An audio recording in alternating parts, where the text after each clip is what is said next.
দেশৰ জনসাধাৰণৰ আন্দোলন আপত্তিক নেওচি কেন্দ্ৰীয় চৰকাৰে বলবৎ কৰিছিল কা আইনখন আৰু কা নামানো বুলি প্ৰতিবাদ আমি সততে শুনিবলৈ পাওঁ কিন্তু শেহতীয়াকৈ কা নামানো বুলি নিজৰ স্থিতি স্পষ্ট কৰিলে অসম আন্দোলনৰ শহীদ খৰ্গেশ্বৰ তালুকদাৰৰ ভাতৃ চন্দ্ৰকান্ত তালুকদাৰে সিপিআইএমৰ প্ৰতিনিধি দল এটাৰ সন্মুখত এই মন্তব্য ব্যক্ত কৰিছে চন্দ্ৰকান্ত তালুকদাৰে শহীদ খৰ্গেশ্বৰ তালুকদাৰৰ ভাতৃগৰাকীয়ে কয় যে যি উদ্দেশ্যেৰে ৰাইজৰ 855 গৰাকী শহীদে প্ৰাণ ত্যাগ কৰিছিল সেই উদ্দেশ্যৰ পৰা কেতিয়াও পিছ হুহুকি অহাৰ প্ৰশ্নই নুঠে লগতে অসম চুক্তিক সম্পূৰ্ণৰূপে উলংঘন কৰা কা আইন মানি লোৱাৰো প্ৰশ্ন নুঠে বুলি তেখেতে মন্তব্য কৰে গুৰুত্বপূৰ্ণ কথা যে চন্দ্ৰকান্ত তালুকদাৰ সদৌ অসম জাতীয় শহীদ সমন্বয়ৰক্ষী পৰিয়াল পৰিষদৰ সভাপতিৰ দায়িত্বত আছে তেওঁৰ লগতে আন বহুকেইজন অসম আন্দোলনৰ শহীদৰ পৰিয়ালেও কা আইন কোনোপধ্যে মানি নলয় বুলি তেখেতে সিপিআইএম দলৰ এই প্ৰতিনিধিসকলৰ আগত জানিবলৈ দিয়ে কা আইন নামানো বুলি কোৱাৰ প্ৰসংগতে তেওঁ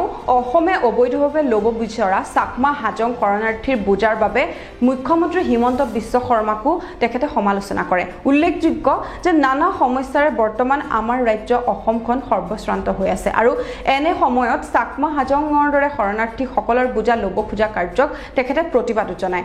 লগতে চন্দ্ৰকান্ত তালুকদাৰে জানিবলৈ দিয়ে যে কা বিৰোধী এক শক্তিশালী ৰাজনৈতিক শক্তিৰ পক্ষত তেওঁলোক সদায় আছে আৰু এই মন্তব্য তেখেতে ব্যক্ত কৰিছিল সিপিআইএম দলৰ প্ৰতিনিধি দলৰ আগত আৰু একে সময়তে মনোৰঞ্জন তালুকদাৰৰ সমৰ্থনত বৰপেটা লোকসভা সমষ্টিৰ বিভিন্ন স্থানত সিপিআইএম দলৰ প্ৰচাৰ কাৰ্যসূচী চলে আৰু এই প্ৰচাৰ কাৰ্যসূচীৰ জৰিয়তে কাৰ বিৰুদ্ধে বা কা আইনখনৰ জৰিয়তে অসমৰ নাগৰিকৰ হ'বলগীয়া অসুবিধাসমূহৰ সম্পৰ্কে লগতে মূল্য বৃদ্ধি ৰাজ্যত ঔষধৰ দাম বৃদ্ধি হোৱা বা হিমন্ত বিশ্ব চৰকাৰখনৰ নানা ধৰণৰ অপকৰ্মৰ বিৰুদ্ধেও ৰাজ্যক সজাগ কৰি তোলাৰ চেষ্টা কৰা হয় দেশক গদি মিডিয়াৰ কবলৰ পৰা বচাওক স্বতন্ত্ৰ আৰু নিৰ্ভীক সাংবাদিকতাক সমৰ্থন কৰিবলৈ দ্য অপিনিয়নক সহায় কৰক আপুনি যদি ফেচবুকত চাই আছে তেনেহলে ফলো কৰক আৰু ইউটিউবত যদি আমাক চাই আছে তেনেহলে সাবস্ক্ৰাইব কৰি দিয়ক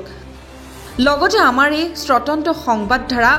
আগুৱাই নিবলৈ স্ক্ৰীনত দিয়া একাউণ্ট নম্বৰৰ জৰিয়তে আমাক আৰ্থিকভাৱে সহায় কৰিবলৈ অনুৰোধ জনালোঁ